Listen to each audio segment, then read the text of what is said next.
السلام عليكم ورحمة الله وبركاته. هنا من محافظة البحيرة، ومن دمنهور وشعب دمنهور. وتقولوا حضراتكم ايه بمناسبة نجاح الدستور العظيم الذي شهد عليه العالم بأعظم من أعظم دساتير العالم؟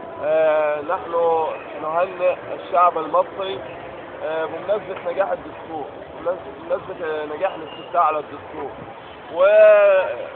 ونقول ان الدستور ده كان لابد ان يأتي في هذا التوقيت بالذات، خاصة ان احنا لما طلعنا في ثورة 25 يناير كان من ضمن يعني مطالبنا، تغيير الدستور، تغيير شامل للدستور.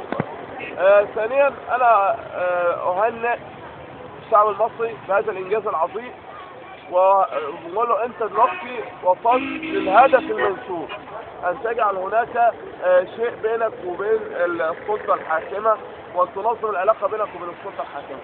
وبرضه بنشكر الجمعيه التاسيسيه اللي انجزت هذا الدستور بهذا الاسلوب، واشكر المستشار حسام الغرياني، واشكر اللجنه العليا المنظمه، جميع اعضاء الجمعيات التاسيسيه على مجهودهم العظيم بصراحه يعني، وجميع اعضاء اللجنه العليا للاستفتاء على الدستور.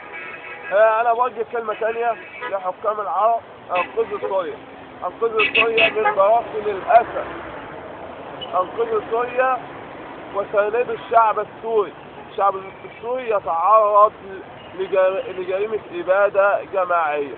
وشكرا لك يا استاذ محمد. حضرتك تقول يا استاذ عمرو؟ احب اقول الشعب المصري اهنيه، اقول له الف مبروك علينا الدستور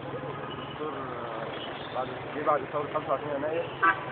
الف مبروك لمصر كلها، وبشكر الجمعيه التاسيسيه الدستور، وبشكر كل من ساهم في الدستور ده، وبشكر من كل اللي قال نعم وكل اللي قال لا.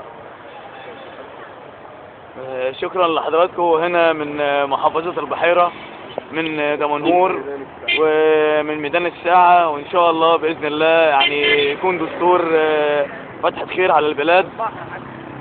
وشكرا لحضراتكم. السلام عليكم.